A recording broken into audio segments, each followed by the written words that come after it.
Matthew Henry's Commentary on the Whole Bible. 1 Samuel 19. Immediately after David's marriage, which one would have hoped would secure him Saul's affection, we find his troubles coming upon him faster than ever and Saul's enmity to him the cause of all. His death was vowed, and 4 fair escapes of his from the hurtful sword of Saul we have an account of in this chapter, the first by the prudent mediation of Jonathan, verses 1-7, the second by his own quickness, verses 8-10, the third by Michal's fidelity, verses 11-17, the fourth by Samuel's protection, and a change, for the present, wrought upon Saul, verses 18-24. Thus God has many ways of preserving his people. Providence is never at a loss. Saul's jealousy of David, Jonathan's intercession for David, 1058 BC. 1 And Saul spake to Jonathan his son, and to all his servants, that they should kill David.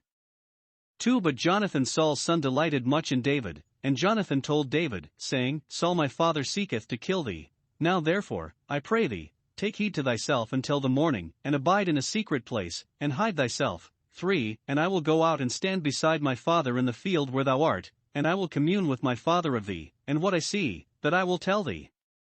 4 And Jonathan spake good of David unto Saul his father, and said unto him, Let not the king sin against his servant, against David, because he hath not sinned against thee, and because his works have been to thee ward very good. 5 For he did put his life in his hand, and slew the Philistine, and the Lord wrought a great salvation for all Israel. Thou sawest it, and didst rejoice. Wherefore then wilt thou sin against innocent blood, to slay David without a cause? 6 And Saul hearkened unto the voice of Jonathan, and Saul sware, as the Lord liveth, he shall not be slain. 7 And Jonathan called David, and Jonathan shewed him all those things. And Jonathan brought David to Saul, and he was in his presence, as in times past. Saul and Jonathan appear here in their different characters, with reference to David. 1 Never was enemy so unreasonably cruel as Saul. He spoke to his son and all his servants that they should kill David, verse 1. His projects to take him off had failed, and therefore he proclaims him an outlaw, and charges all about him, upon their allegiance, to take the first opportunity to kill David. It is strange that he was not ashamed thus to avow his malice when he could give no reason for it, and that knowing all his servants loved David, for so he had said himself, chapter 18 verse 22, he was not afraid of provoking them to rebel by this bloody order. Either malice was not then so politic, or justice was not so corrupted as it has been since, or else Saul would have had him indicted, and have suborned witnesses to swear treason against him, and so have had him taken off, as Naboth was, by color of law. But there is least danger from this undisguised malice. It was strange that he who knew how well Jonathan loved him should expect him to kill him, but he thought that because he was heir to the crown he must needs be as envious at David as himself was. And Providence ordered it thus that he might befriend David's safety. 2 Never was friend so surprisingly kind as Jonathan. A friend in need is a friend indeed. Such a one Jonathan was to David. He not only continued to delight much in him, though David's glory eclipsed his, but bravely appeared for him now that the stream ran so strongly against him. 1 He took care for his present security by letting him know his danger, verse 2 Take heed to thyself, and keep out of harm's way. Jonathan knew not but that some of the servants might be either so obsequious to Saul or so envious at David as to put the orders in execution which Saul had given, if they could light on David. 2 He took pains to pacify his father and reconcile him to David. The next morning he ventured to commune with him concerning David, verse 3, not that night, perhaps because he observed Saul to be drunk and not fit to be spoken to, or because he hoped that, when he had slept upon it, he would himself revoke the order, or because he could not have an opportunity of speaking to him till morning. 1. His intercession for David was very prudent. It was managed with a great deal of the meekness of wisdom, and he showed himself faithful to his friends by speaking good of him, though he was in danger of incurring his father's displeasure by it, a rare instance of valuable friendship. He pleads, 1. The good services David had done to the public, and particularly to Saul, his work has been to thee ward very good, verse 4. Witness the relief he had given him against his distemper with his harp, and his bold encounter with Goliath, that memorable action, which did, in effect, save Saul's life and kingdom. He appeals to himself concerning this, thou thyself sawest it, and didst rejoice. In that and other instances it appeared that David was a favorite of heaven and a friend to Israel, as well as a good servant to Saul, for by him the Lord wrought a great salvation for all Israel, so that to order him to be slain was not only base ingratitude to so good a servant, but a great affront to God and a great injury to the public. 2. He pleads his innocency.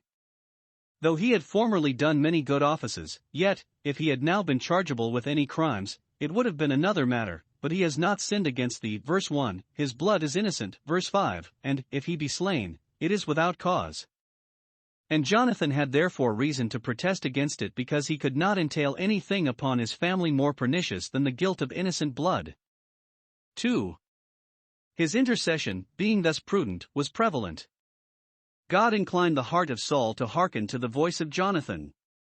Note, we must be willing to hear reason, and to take all reproofs and good advice even from our inferiors, parents from their own children. How forcible are right words! Saul was, for the present, so far convinced of the unreasonableness of his enmity to David that 1. He recalled the bloody warrant for his execution. Verse 6, as the Lord liveth, he shall not be slain. Whether Saul swore here with due solemnity or no does not appear, perhaps he did, and the matter was of such moment as to deserve it and of such uncertainty as to need it. But at other times Saul swore rashly and profanely, which made the sincerity of this oath justly questionable, for it may be feared that those who can so far jest with an oath as to make a byword of it, and prostitute it to a trifle, have not such a due sense of the obligation of it, but that, to serve a turn, they will prostitute it to a lie. Some suspect that Saul said and swore this with a malicious design to bring David within his reach again, intending to take the first opportunity to slay him. But, as bad as Saul was, we can scarcely think so ill of him, and therefore we suppose that he spoke as he thought for the present, but the conviction soon wore off and his corruptions prevailed and triumphed over them. 2.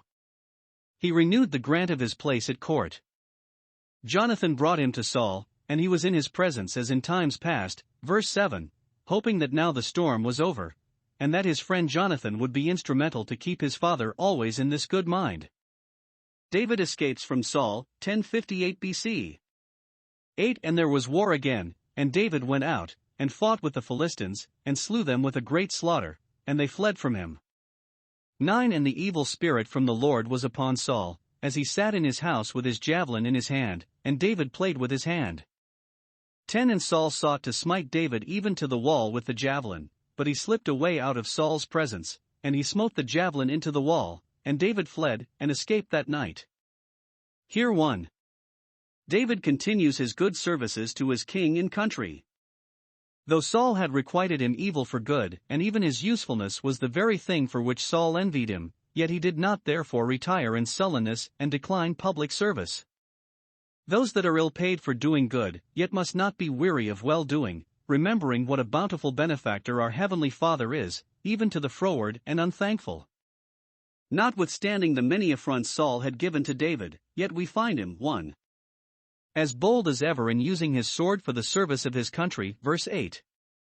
The war broke out again with the Philistines, which gave David occasion again to signalize himself. It was a great deal of bravery that he charged them, and he came off victorious, slaying many and putting the rest to flight. 2. As cheerful as ever in using his harp for the service of the prince. When Saul was disturbed with his former fits of melancholy, David played with his hand. Verse 9. He might have pleaded that this was a piece of service now below him, but a humble man will think nothing below him by which he may do good. He might have objected the danger he was in the last time he performed this service for Saul, chapter 18 verse 10. But he had learned to render good for evil, and to trust God with his safety in the way of his duty. See how David was affected when his enemy was sick, Psalm 35 verses 13 and 14, which perhaps refers to Saul's sickness. 2. Saul continues his malice against David. He that but the other day had sworn by his Maker that David should not be slain now endeavors to slay him himself. So implacable, so incurable, is the enmity of the serpent against that of the woman, so deceitful and desperately wicked is the heart of man without the grace of God, Jeremiah 17 verse 9. The fresh honors David had won in this last war with the Philistines, instead of extinguishing Saul's ill will to him, and confirming his reconciliation, revived his envy and exasperated him yet more. And, when he indulged this wicked passion, no marvel that the evil spirit came upon him. Verse 9, For when we let the sun go down upon our wrath we give place to the devil. Ephesians 4 verses 26 and 27, we make room for him and invite him. Discomposures of mind, though helped forward by the agency of Satan, commonly owe their origin to men's own sins and follies. Saul's fear and jealousy made him a torment to himself, so that he could not sit in his house without a javelin in his hand, pretending it was for his preservation, but designing it for David's destruction, for he endeavored to nail him to the wall, running at him so violently that he struck the javelin into the wall. Verse 10, So strong was the devil in him, so strong his own rage and passion. Perhaps he thought that, if he killed David now, he would be excusable before God and man as being non compos mentis, not in his right mind, and that it would be imputed to his distraction. But God cannot be deceived by pretenses, whatever men may be. 3. God continues his care of David and still watches over him for good. Saul missed his blow. David was too quick for him and fled, and by a kind providence escaped that night. To these preservations, among others, David often refers in his Psalms, when he speaks of God's being his shield and buckler, his rock and fortress, and delivering his soul from death. 11. Saul also sent messengers unto David's house, to watch him, and to slay him in the morning, and Michal David's wife told him, saying, If thou save not thy life tonight, tomorrow thou shalt be slain. 12. So Michal let David down through a window, and he went and fled and escaped. 13. And Michal took an image, and laid it in the bed, and put a pillow of goat's hair for his bolster, and covered it with a cloth. 14. And when Saul sent messengers to take David, she said, He is sick. 15. And Saul sent the messengers again to see David, saying, Bring him up to me in the bed, that I may slay him. 16. And when the messengers were come in, behold, there was an image in the bed, with a pillow of goat's hair for his bolster. 17. And Saul said unto Michal, Why hast thou deceived me so, and sent away mine enemy, that he is escaped? And Michal answered Saul, He said unto me, Let me go, why should I kill thee? Here is 1. Saul's further design of mischief to David. When David had escaped the javelin, supposing he went straight to his own house, as indeed he did, Saul sent some of his guards after him to lay wait at the door of his house, and to assassinate him in the morning as soon as he stirred out. Verse 11.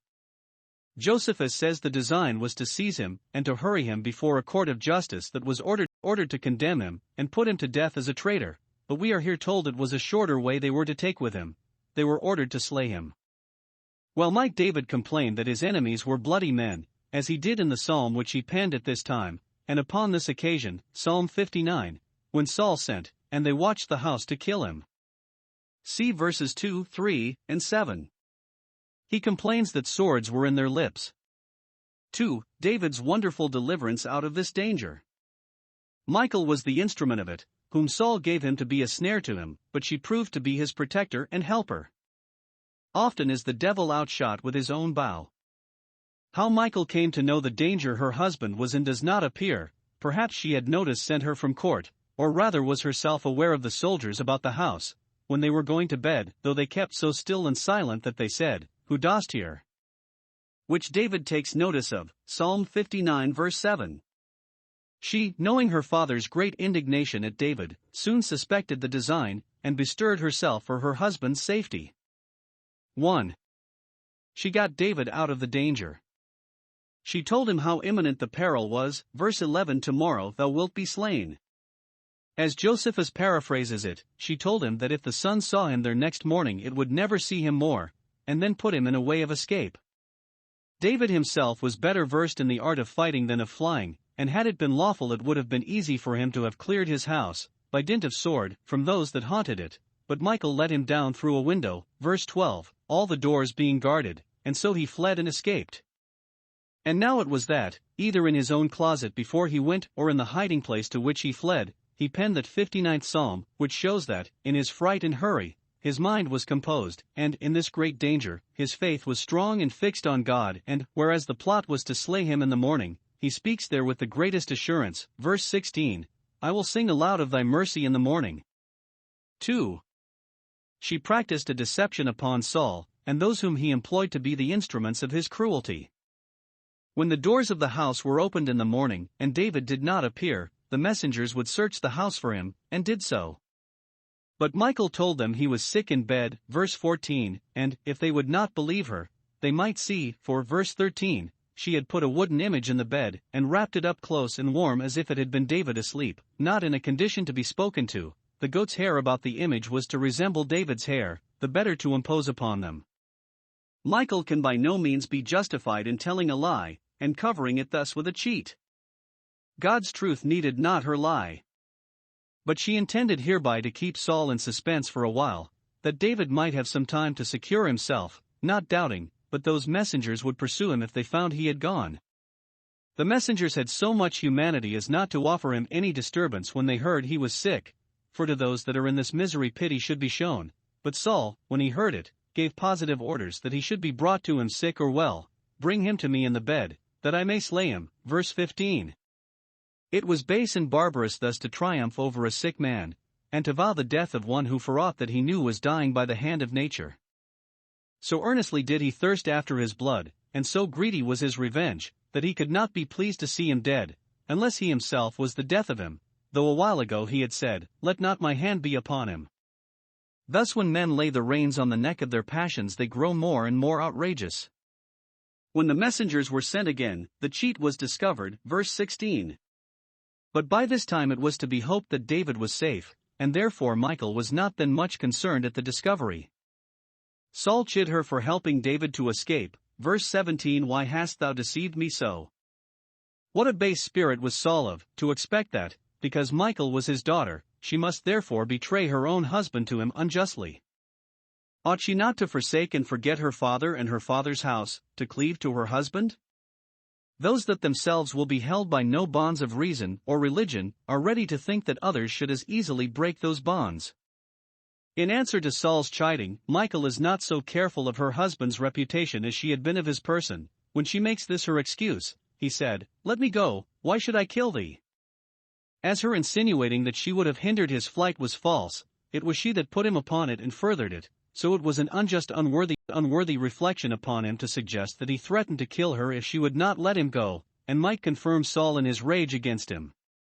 David was far from being so barbarous a man and so imperious a husband, so brutish in his resolves, and so haughty in his menaces, as she here represented him. But David suffered both from friends and foes, and so did the son of David.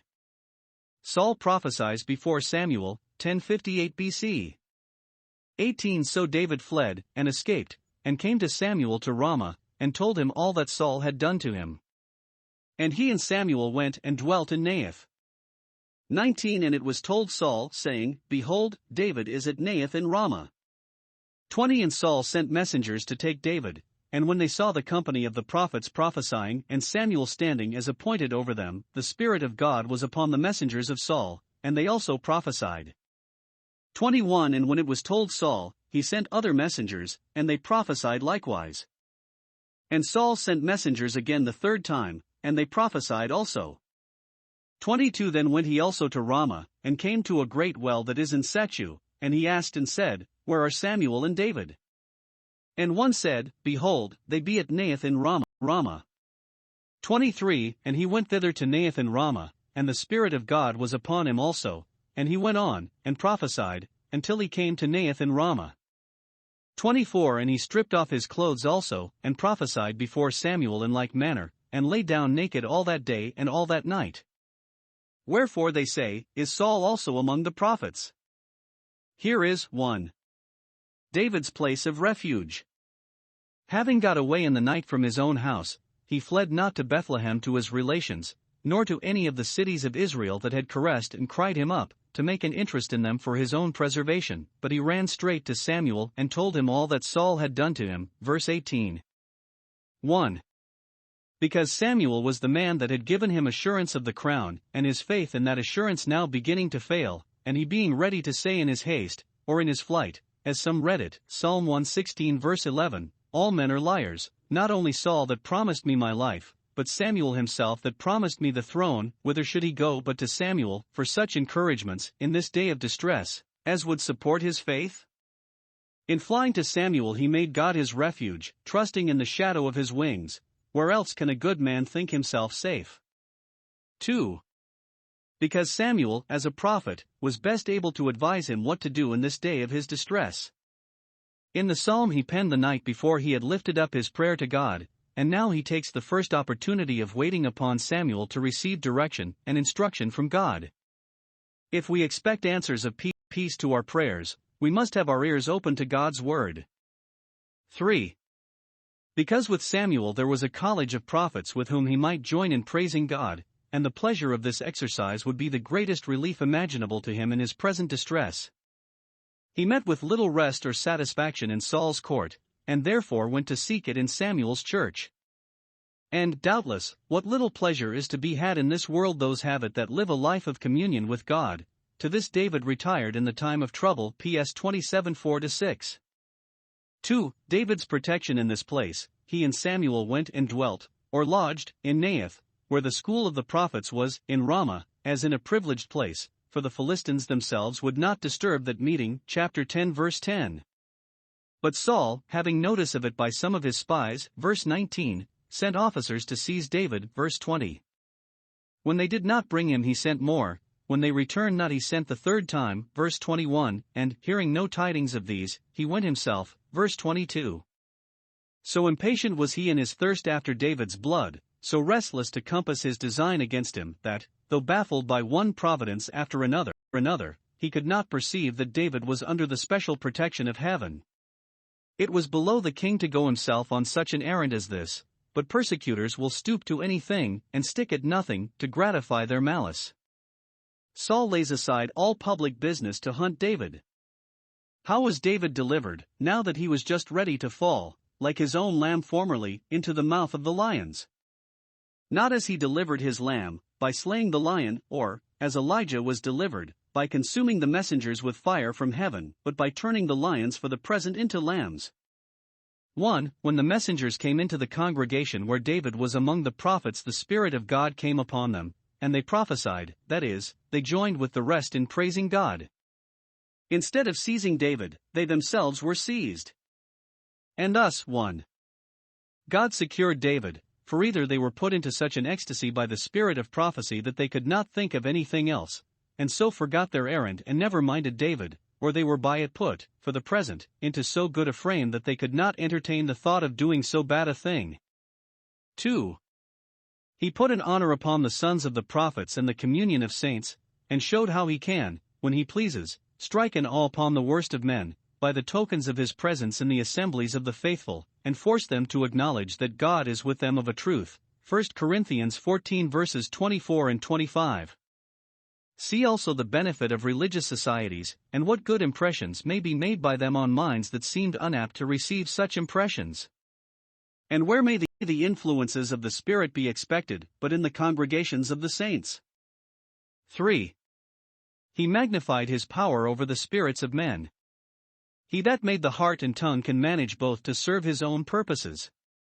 Balaam prophesied the happiness of Israel, whom he would have cursed, and some of the Jewish writers think these messengers prophesied the advancement of David to the throne of Israel. 2. Saul himself was likewise seized with the spirit of prophecy before he came to the place. One would have thought that so bad a man as he was in no danger of being turned into a prophet, yet, when God will take this way of protecting David, even Saul had no sooner come, as Bishop Hall expresses it, within smell of the smoke of Naioth, but he prophesies, as his messengers did. Verse 23.